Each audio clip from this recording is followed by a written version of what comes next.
அன்பான நேயர்களே, இன்று நீங்கள் அனைவரும் நன்கு அறிந்தபடி வசீலா ஹராம் என்று மிக எளிதாக கூறும் பலர் இருக்கிறார்கள். இன்னும் சிலர் ஒரு படி மேலே சென்று வசீலா என்பது ஷிர்க், இறைவனுக்கு இணை வைத்தல் என்றும் கூறுகிறார்கள்.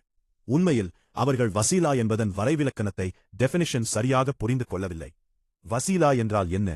யா அல்லாஹ் ஜல்ல ஷானுஹோ, உன்னுடைய நீதிமன்றத்தில் உன்னுடைய நபி அவர்கள் பெற்றுள்ள அந்தஸ்தைக் கொண்டு எனது பாவங்களை மன்னிப்பாயாக. யா அல்லாஹ், எனது பெற்றோர் உன்னிடம் பெற்றுள்ள கௌரவத்தைக் கொண்டு எனது தேவைகளை ஹஜாத் நிறைவேற்றுவாயாக, எனது நல்ல ஆசைகளை பூர்த்தி செய்வாயாக என்று கேட்பதுதான். அதாவது அல்லாஹுக்கு பிரியமானவர்களின் கண்ணியத்தையோ அல்லது அல்லாஹ் ஏற்றுக்கொள்வான் என்கிற நம்பிக்கையில் நாம் செய்த நற்செயல்களையோ அஹ்மால் முன்வைத்து அல்லாஹுவிடம் வேண்டுவதுதான் வசீலா. ஆனால் இந்த மக்கள் குரானின் ஒரு வசனத்தை மட்டும் மேற்கோள் காட்டுகிறார்கள். ஈயாக்க நஃபுது வ ஈயாக்க நஸ்தைன், உன்னனேய நாங்கள் வணங்குகிறோம், உன்னிடமே நாங்கள் உதவியும் தேடுகிறோம். இதை வைத்துக்கொண்டு வசீலா ஹராம் என்கிறார்கள். அவர்களுக்கு வசீலாவின் அர்த்தம் புரிந்திருந்தால் இந்த வசனத்தை அவர்கள் முன்வைத்திருக்க மாட்டார்கள். ஏனெனில் வசீலாவிலும் நாம் அல்லாஹுவிடம்தான் உதவி கேட்கிறோம். ஆனால் வித்தியாசம் என்னவென்றால், நபிசல் அவர்களோ பிற நபிமார்களோ அல்லது அல்லாஹுவின் நேசர்களோ அல்லது அல்லாஹுவின் முன்னிலையில் பெற்றுள்ள கண்ணியத்தை நாம் ஒரு காரணமாக முன்வைக்கிறோம். மேலும் அவர்கள் கூறுகிறார்கள், உதூனி அஸ்தஜிபக்கும், என்னை அழையுங்கள், நான் உங்களுக்கு பதிலளிக்கிறேன். வசீலாவிலும் நாம் அல்லாஹுவிடம்தான் கேட்கிறோம். இங்கேயும் அவர்கள் வசீலா என்ற பதத்தை பயன்படுத்தி மக்களை வழிகெடுக்க பார்க்கிறார்கள். நாங்கள் ஆதாரங்களை வழங்கத் தொடங்கும் போது அவர்கள் அடுத்த நிலைக்கு வருகிறார்கள். இல்லை இல்லை, உண்மையில் நற்செயல்களின் வசீலா நிரூபிக்கப்பட்டுள்ளது. உயிருடன் இருக்கும் ஒரு மனிதரின் வசீலாவை நீங்கள் தேடலாம், ஆனால் இந்த உலகத்தை விட்டு பிரிந்த ஒருவரின் வசீலாவை நீங்கள் தேட முடியாது என்கிறார்கள். முதலில் வசீலா முற்றிலுமாக ஹராம் என்றார்கள்.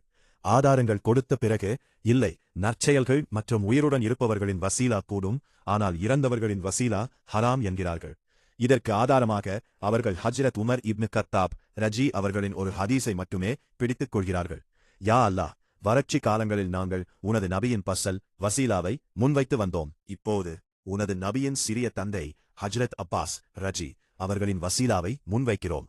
நபி அவர்கள் மறைந்த பிறகு அவர்களின் வசீலாவை தேடுவது ஹராம் என்பதால்தான் ஹஜ்ரத் உமர் ரஜி அவர்கள் ஹஜ்ரத் அப்பாஸ் ரஜி அவர்களின் வசீலாவை தேடினார்கள் என்று அவர்கள் வாதிடுகிறார்கள். இப்போது அவர்களிடம் எங்களது நேர்மையான கேள்வி இதுதான், இது ஹராம் என்பதால்தான் நான் ஹஜ்ரத் அப்பாஸின் வசீலாவை தேடுகிறேன் என்று ஹஜ்ரத் உமர் ரஜி அவர்கள் கூறியதாக ஏதேனும் ஒரு ஹதீஸில் காட்ட முடியுமா? அவர்களால் காட்ட முடியாது, ஒருபோதும் காட்ட முடியாது. உண்மையில் நீங்கள் அந்த ஹதீஸின் பொருளையும் அதன் விளக்கத்தையும் தப்சீர் கவனித்தால் நபிமார்கள் அல்லாத மற்றவர்களின் வசீலாவும் அனுமதிக்கப்பட்டது என்பது தெளிவாக தெரியும். சஹாபாக்கள் மற்றும் இறைநேசர்களின் வசீலாவும் அனுமதிக்கப்பட்டது என்பதைத்தான் ஹஜ்ரத் உமர் ரஜி அவர்களின் அந்த கூற்று காட்டுகிறது. மற்றொரு விஷயம், இமாம் புகாரி ரஹா அவர்கள் இந்த ஹதீஸை மழை தேடும் பாடம் ரெயின் சாப்டர் என்ற தலைப்பின் கீழ் பதிவு செய்துள்ளார்கள். வறட்சி காலங்களில் மக்கள் ஒரு திறந்த வெளிக்குச் சென்று தொழுகை நடத்தி மழைக்காக அல்லாஹ்விடம் பிரார்த்தனை செய்வார்கள். நபி அவர்களின் வாழ்நாளில் இது பலமுறை நடந்துள்ளது. நபி அவர்களும் சஹாபாக்களும் அந்த இடங்களுக்குச் சென்று மழைக்காக பிரார்த்தித்துள்ளனர். நபி அவர்களின் இந்த உலகத்தை விட்டு மறைந்த பிறகு உடல் ரீதியாக அவர்களால் அந்த இடத்திற்கு பிரார்த்தனை திடலுக்கு வர முடியாது. எனவே ஹஜ்ரத் உமர் ரஜி அவர்கள் ஹஜ்ரத் அப்பாஸ் ரஜி அவர்களை அந்த இடத்திற்கு அழைத்துச் சென்று அங்கேயும் நபியின் வசீலாவையே முன்வைக்கிறார்கள். யா அல்லாஹ், உனது நபியின் சிறிய தந்தையின் வசீலாவை நாங்கள் முன்வைக்கிறோம் என்று. எனவே இந்த ஹதீஸின் மூலம் நபி அவர்களின் வசீலாவும் நிரூபணமாகிறது. சஹாபாக்கள் போன்ற நல்லடியார்களின் வசீலாவும் நிரூபணமாகிறது. வசீலா ஹராம் என்றோ அல்லது இறந்தவர்களின் வசீலா ஹராம் என்றோ சொல்ல இவர்களிடம் எந்த ஆதாரமும் இல்லை. ஏனெனில் இந்த உலகத்தை விட்டு பிரிந்த ஒருவர் அல்லாஹ்வின் ரஹம்திற்கு அருளுக்கு இன்னும் நெருக்கமானவர். ஏனெனில் அவர் இந்த தற்காலிக உலகிலிருந்து நிரந்தரமான உலகிற்குச் சென்றுவிட்டார். நிச்சயமாக மறுமை உமக்கு முந்தியதை விட மேலானது என்கிறது குரான். அல்லாஹுவின் அருளுக்கு மிக நெருக்கமாக இருக்கும் ஒருவரின் வசீலாவை தேடுவது எப்படி ஹராமாக்கும்?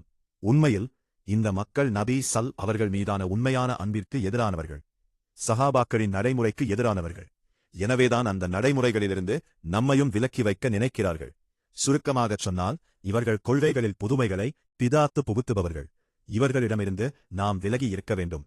அல்லாஹுவர்களுக்கு நேர்வழி காட்டுவானாக.